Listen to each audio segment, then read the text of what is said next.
President Joe Biden picks a fight with Donald Trump during a recent interview. Labor unions are refusing to back Biden for 2024. Saudi Arabia says it will continue its lower pumping schedule, which means gas prices are likely going to continue to rise.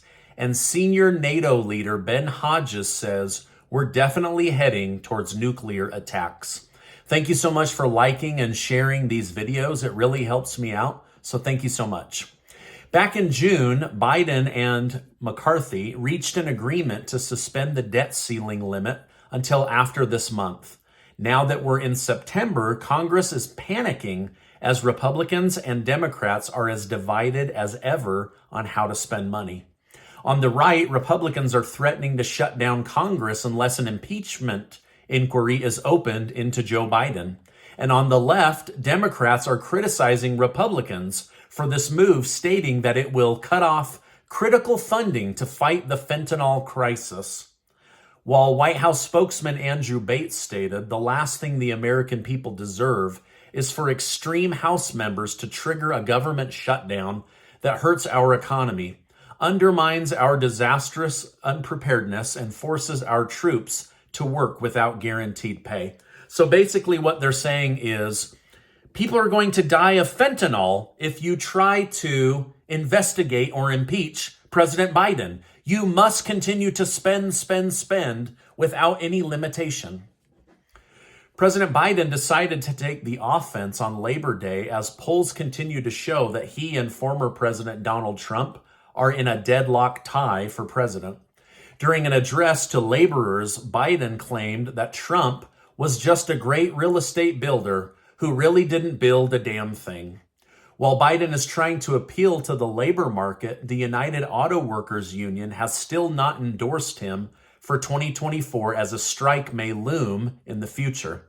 When asked about the strike, Biden downplayed the possibility that one was on the horizon, stating he doesn't think it's going to happen. In response, the president of the United Auto Workers Union stated, "I'm shocked by that reaction. Maybe he knows something we don't know." So basically saying, Biden, you don't speak for us. You don't know anything. Now, shortly after this event unfolded, former President Donald Trump pushed back on Biden, claiming that he's destroying the auto industry. He stated the great state of Michigan will not have an auto industry anymore if crooked Joe Biden's crazed concept of all electric cars goes into effect. As a former president, Trump understands how important it is to have laborers on his side. That's why after bashing Biden, Trump stated, "United Auto Workers, vote for Trump. Get your leaders to endorse me. I will keep all of those great jobs and bring in many more. Choice in school, choice in cars." Now, sadly, First Lady Jill Biden has tested positive for COVID-19 for the second time, despite being quadruple vaccinated.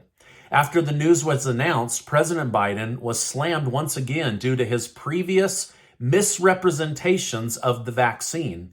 For example, back in 2021, while trying to mandate or force vaccination on everyone, Biden falsely claimed you're not going to get COVID if you have these vaccinations during a CNN town hall event. However, President Biden apparently no longer believes this because he will reportedly be wearing a mask to protect others.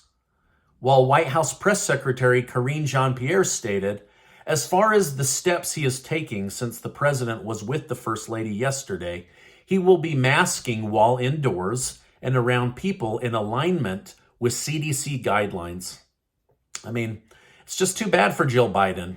She must have gotten the new sneaky COVID variant because it was able to get around her 4 vaccines with 100% efficacy.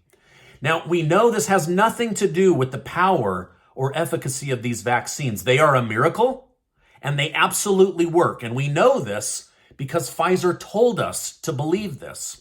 Now, we both know that Pfizer would never try to force a crappy vaccine on us just to make billions and billions and billions and billions of dollars. And if you don't believe that, there's something wrong with you. While in Florida, a reporter asked Biden why he hadn't fulfilled his promise to visit East Palestine. Ohio, after the massive chemical spill disaster. Biden defended himself, stating, "I haven't had the occasion to go to East Palestine. There's a lot going on here, and I just haven't been able to get a break." Oh, I wonder if it's because you go on vacation every weekend. 2 vacations just before the Maui fires. But you can't get out to the people in Ohio that literally have like poisonous chemicals in their water. Now, for those of you who don't know, Biden has spent nearly 40%, that's right, 40% of his presidency on vacation, either in Delaware or his beach house. Simply saying you don't have time is a lie, and the American people are smarter than this. Quit looking at your watch and quit pretending like you're not on vacation. Now, speaking of Hawaii, Governor Josh Green admitted that there was more that could have been done to save lives in the recent Maui fires. While he stopped short of fully blaming Maui officials, Green stated that the wildfires could have been less devastating if other decisions were made. Green followed up his comments stating, "My first thoughts are, we should really get to all of the facts, whatever they may be, good or bad." How about sound an alarm, don't turn off the water, don't block the only road out of town, don't tell people to stay in their cars when burning fires are coming towards them. I mean, those are just some pretty basic things, but what do I know? I'm just a guy here on YouTube. Capitol physician Brian Monahan has claimed that Mitch McConnell did not experience a seizure or stroke after his second freezing on camera episode. In response to speculation, Monahan detailed that he gave McConnell an MRI and EEG study that found no evidence of these ailments. Now, do you think McConnell was simply lightheaded? Or do you think that they are trying to cover up so that Mitch McConnell can stay in power? Let me know your thoughts down below. Saudi Arabia has just announced that they will extend their voluntary oil production cuts through the end of the year, even though gas prices are extremely high. Since July, 1 million barrels have been cut from the supply every single day. And this change will sadly extend through the month of December. Now, we can't fully blame President Biden for this. He's just one president, right? But he hasn't exactly made things good with Saudi Arabia.